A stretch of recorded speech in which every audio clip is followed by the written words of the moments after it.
তারেক রহমানের চীন সফরটা খুব ইন্টারেস্টিং হয়েছে করলে। বিএনপির জাদ্রেল নেতা তারেক রহমানের সফর সঙ্গী হয় নাই মির্জা ফখরুল, শিলং সালাউদ্দিন, আমির খুশরু মাহমুদ। ইন্টারেস্টিং না?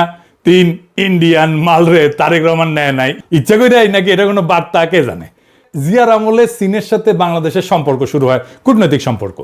তখন থেকে দারুণ বন্ধুত্বপূর্ণ একটা সম্পর্ক তৈরি হয়েছিল চীনের সাথে।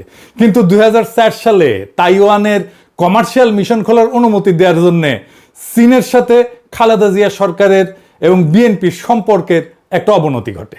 আমির খুশরু মাহমুদ তার মন্ত্রিত্ব হারায় এই কারণেই। তাই এই সফর ছিল বিএনপির জন্য একটা খুবই ক্রুশিয়াল ইভেন্ট।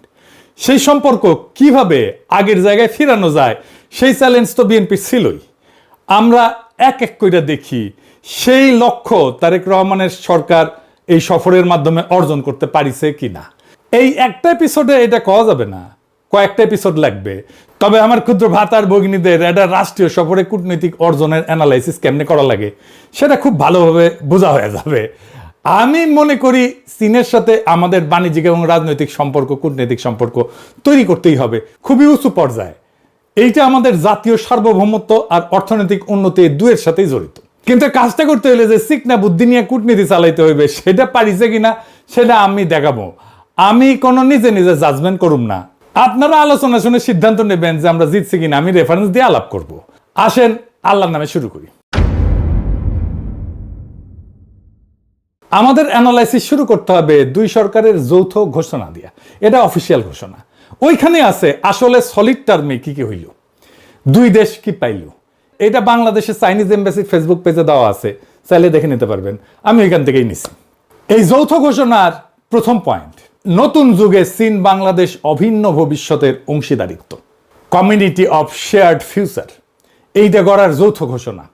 আমারে যদি বলেন তাহলে এই কথাটাই এই সফরের সবচেয়ে গুরুত্বপূর্ণ অর্জন। কিন্তু এই শব্দটা কেন এত গুরুত্বপূর্ণ সেটা ব্যাখ্যা না করলে আমরা এর ওজনটা ধরতে পারবো না। আসেন বুঝায় বলি। চীনের কূটনীতিতে সম্পর্কের একটা সিঁড়ি আছে, ধাপে ধাপে ধাপে ধাপে উঠতে হয়।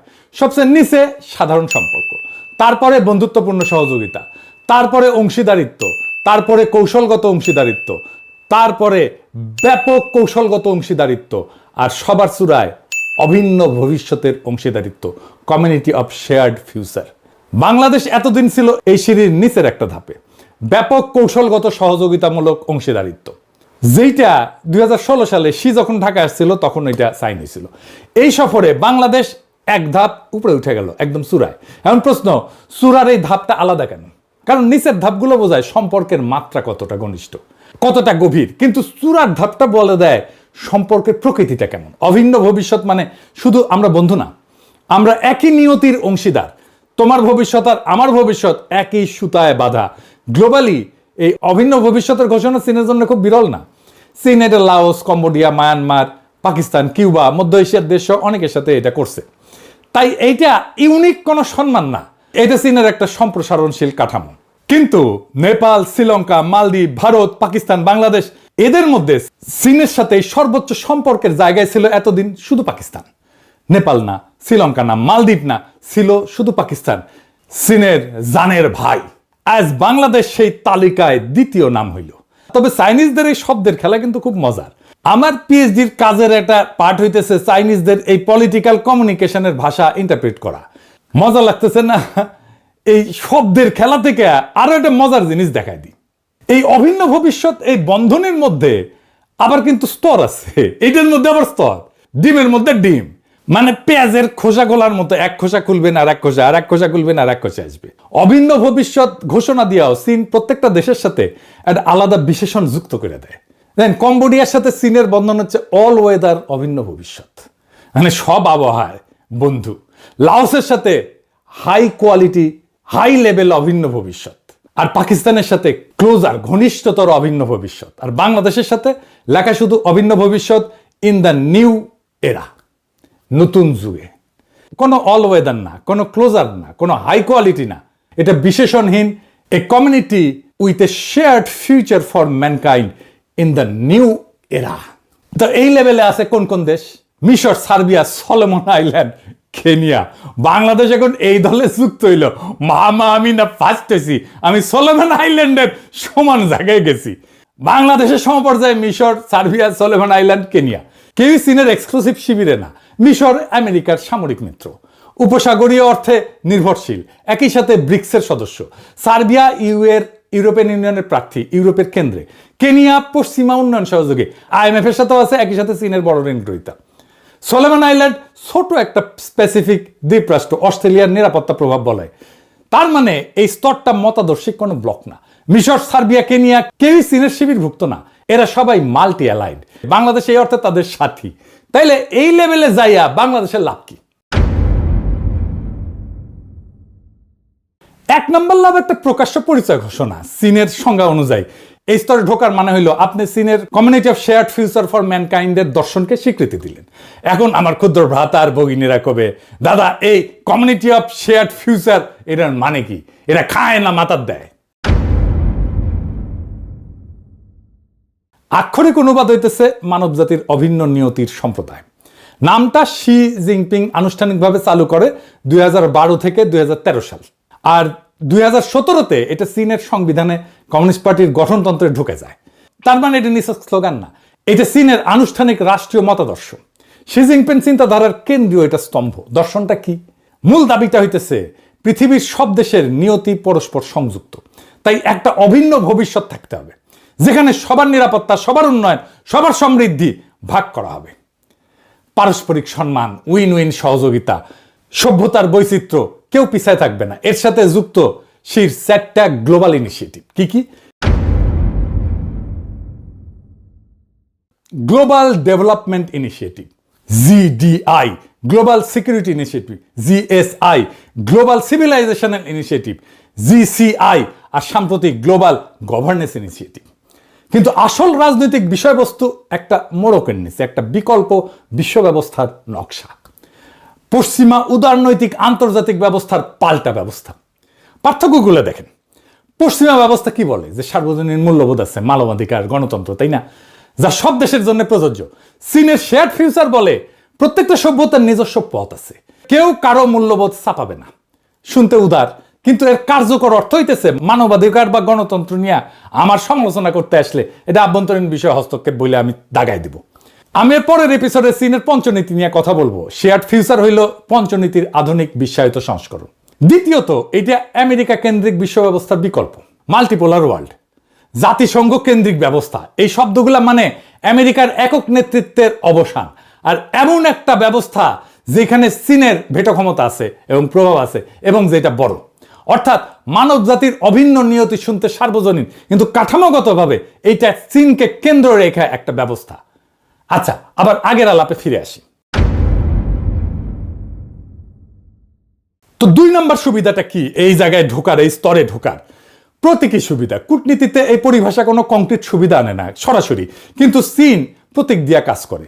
যখন চীন বলে তুমি আমার অভিন্ন ভবিষ্যতের অংশীদার, সেটা ভবিষ্যৎ লেনদেনের একটা দরজা খুলে রাখে। বিনিয়োগ, ঋণ, কূটনৈতিক সমর্থন, এটা একটা সম্পর্কের মর্যাদা যা পরে নগদে রূপান্তরিত হইতেও পারে, নাও পারে। 3 নাম্বার কি? আঞ্চলিক বার্তা। এটাই বাংলাদেশের জন্য সবচেয়ে তাৎপর্যপূর্ণ। দক্ষিণ এশিয়ায় এতদিন শুধু পাকিস্তান এই পরিবারে ছিল। বাংলাদেশ যোগ দেওয়া মানে ভারতের ঠিক পূর্ব সীমান্তে আরেকটা দেশ প্রকাশ্যে চীনের পরিচয়ের কক্ষপথে ঢুকে গেল। ভারতের জন্য এটা একটা কৌশলগত উদ্বেগ, আর বাংলাদেশের জন্য এটা একটা লিভারেজ। ভারত পশ্চিম এদের সাথে দর কষাকষি যেতে কইতে পারবে আমার কাছে বিকল্প আছে। এইটা একটা দেখানোর কার্ড থাকলো হাতে। এই পয়েন্টে আমেরিকার প্রতিক্রিয়া কি হইতে পারে সেটা নিয়ে পরের এপিসোডে আমি আলাপ করব। তবে পুরোটাই নির্ভর করবে বাংলাদেশের কূটনৈতিক মুনশিয়ানার উপরে।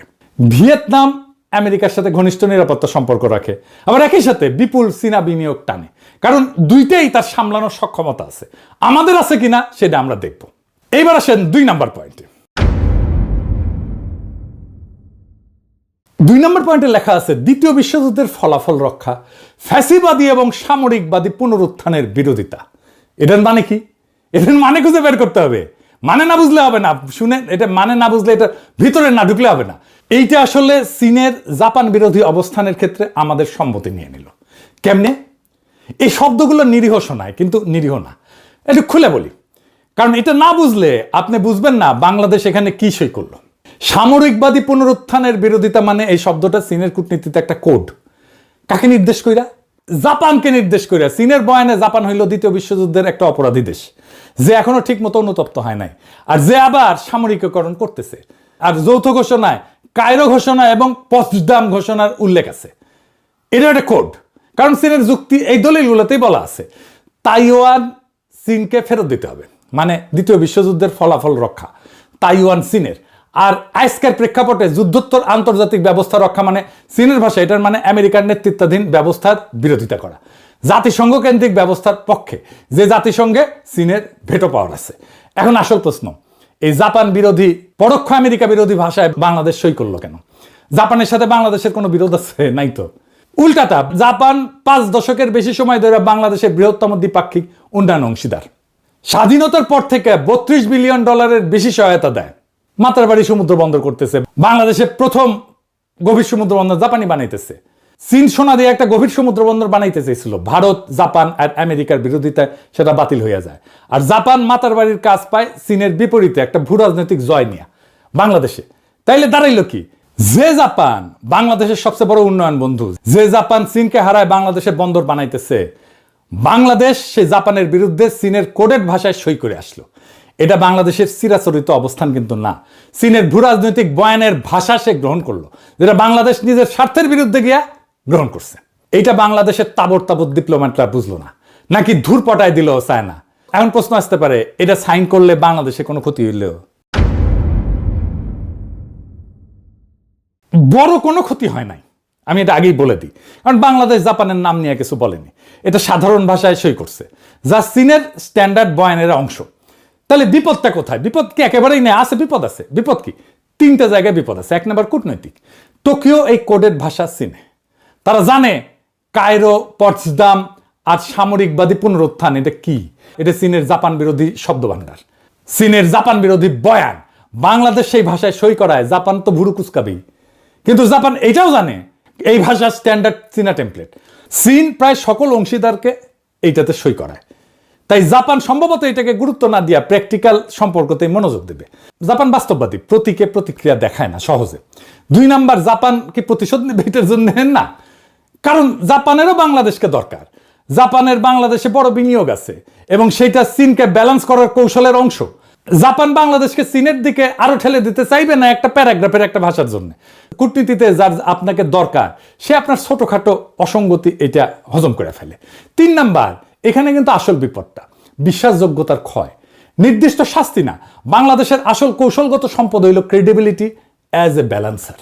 ব্যালেন্স রক্ষা করে চলার যে ক্রেডিবিলিটি, এটা ক্ষতিগ্রস্ত হয়। সবার সঙ্গে কথা বলতে পারার ক্ষমতা, কারো পকেটে না থাকা, এই ধরনের ভাষায় সই করলে সেই ভাবমূর্তি ক্ষয় হয়, এটা দাগ পড়ে, কালো দাগ পড়ে।